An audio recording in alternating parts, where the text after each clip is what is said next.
BFM Business. Toute l'info éco et business à la mi-journée. 60 minutes business. Guillaume Paul. Voilà, il est 12h20 sur BFM Business. C'est donc le directeur général de Carmat, Stéphane Piat, qui est avec nous. Bonjour Stéphane Piat, merci beaucoup d'être avec nous ce midi sur BFM Business. Vous avez donc annoncé vendredi soir, après la clôture des marchés, que vous suspendiez, je cite, à titre temporaire, les implantations de votre cœur artificiel. Après la découverte, je cite toujours, d'un problème de qualité sur certaines de vos prothèses. Est-ce que vous pouvez nous en dire un petit peu plus, Monsieur Piat, ce midi? Oui, alors tout à fait. Alors bonjour. Donc c'est quelque chose qui arrive toujours, malheureusement. D'ailleurs, le 1er janvier de cette année, c'est ce que j'avais dit à mes équipes qui avaient moins d'expérience que je peux en avoir. Je leur dis toujours, expect the unexpected. Donc attendez-vous à l'imprévu. Et l'imprévu, il est arrivé tard dans l'année.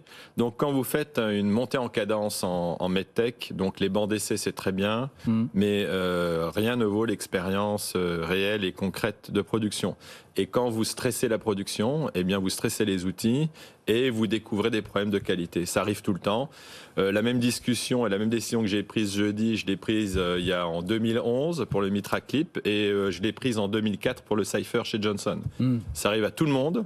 Oui. Vous ne pouvez pas l'anticiper. Ça, on ne peut pas anticiper. C'est-à-dire que, sans être trop technique, parce que malheureusement on va éviter de larguer, mais il s'agit de quel type de problème? Ça concerne quoi? Bon, alors, maintenant, en quelques mots, vraiment, en grossissant un petit. On pense que mercredi, cette semaine, j'espère, on aura identifié, parce que c'est une prothèse qui est compliquée quand même. Donc, avec les données, on arrive à comprendre beaucoup de choses, mais après, il faut faire une vérification un peu plus quand même détaillée. Donc, on pense que c'est au niveau de tout ce qui est les pompes volumétriques, mais bon, on en saura plus dans quelques jours. On a travaillé samedi. Notre problème moral aujourd'hui, quand on était dans l'étude clinique, si vous voulez, bon, on travaillait à notre rythme, on suspendait, c'était bon. Maintenant, aujourd'hui, on est commercialisé. Donc, jeudi soir, c'était un peu comme dans Les Misérables, Tempête sous un crâne. Hein.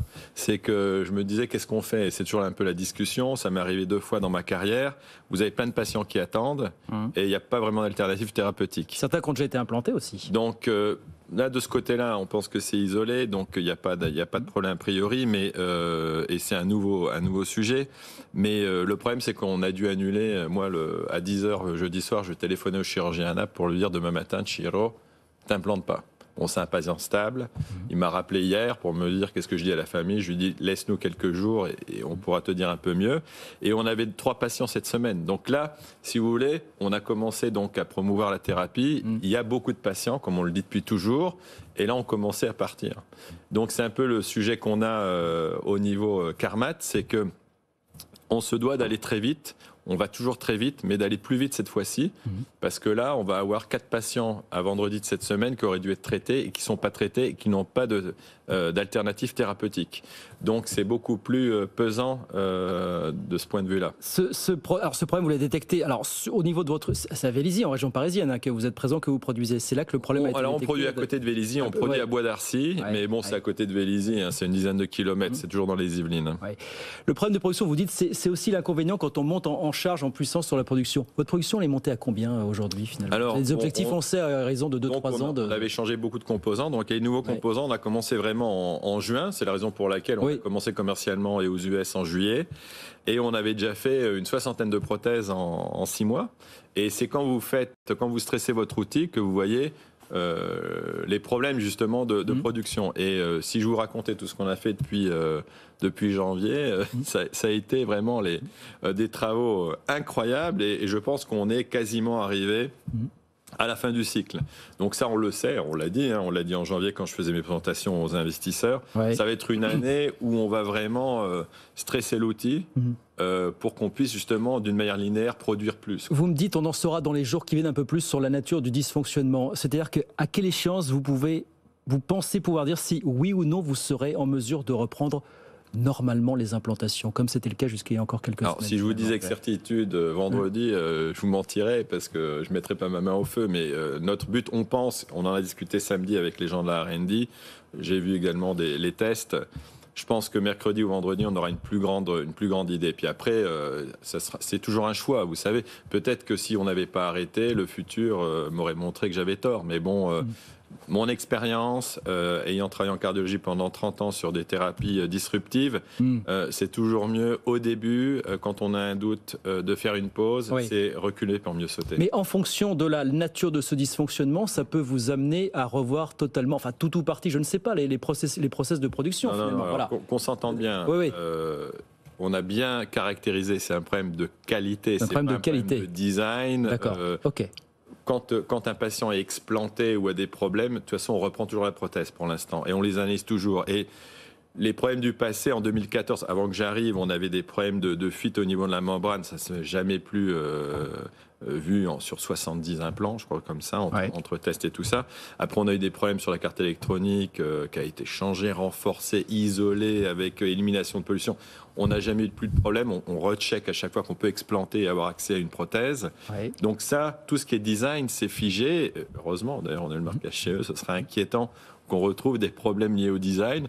Donc là, c'est vraiment dans l'exécution. Et l'exécution, il y a ce qu'on contrôle nous, donc ce qu'on fait, l'assemblage, et il y a les fournisseurs. Et je pense qu'il ne faut pas sous-estimer l'impact du Covid. Cette année, on a beaucoup, et c'est pas notre rôle, on a beaucoup renforcé les contrôles de qualité en entrée des pièces en entrée. Parce qu'on voit que beaucoup de fournisseurs, notamment pas seulement les plus petits, et ça c'est intéressant pour l'économie en général, c'est que clairement la Covid a été disruptive pour la production en général. En termes de qualité, faut pas se leurrer. Tout le monde parle du télétravail, tout le monde se gargarise que c'est un changement nécessaire et important. Moi je dis non, pas seulement au niveau, disons, psychique, mental, de motivation des troupes. Non, c'est la qualité. Quand on fait du stop and go, bien sûr qu'on loupe des choses.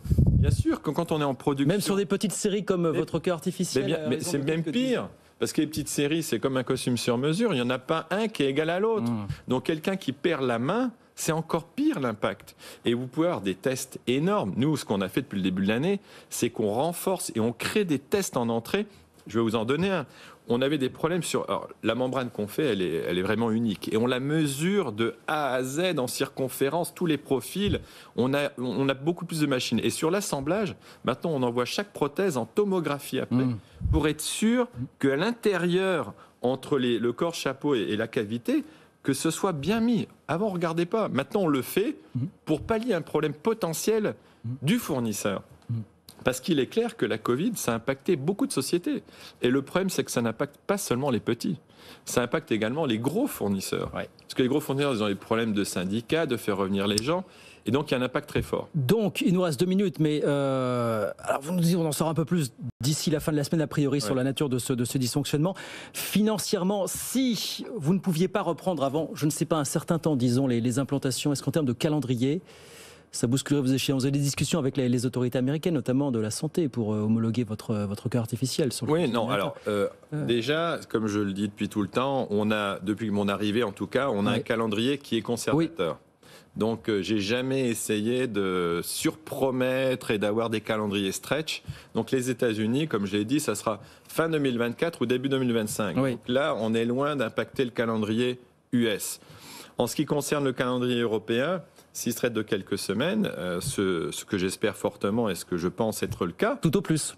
Oui, donc si vous voulez, de toute façon, ça ne va pas impacter. Au début, les ventes sont progressives. Si on loupe 1 mois ou 2, ce n'est pas ça qui va changer. Ce qui est important, c'est de savoir que cette semaine, on avait 3 cas proposés et prévus. Donc ça veut dire que la demande est énorme.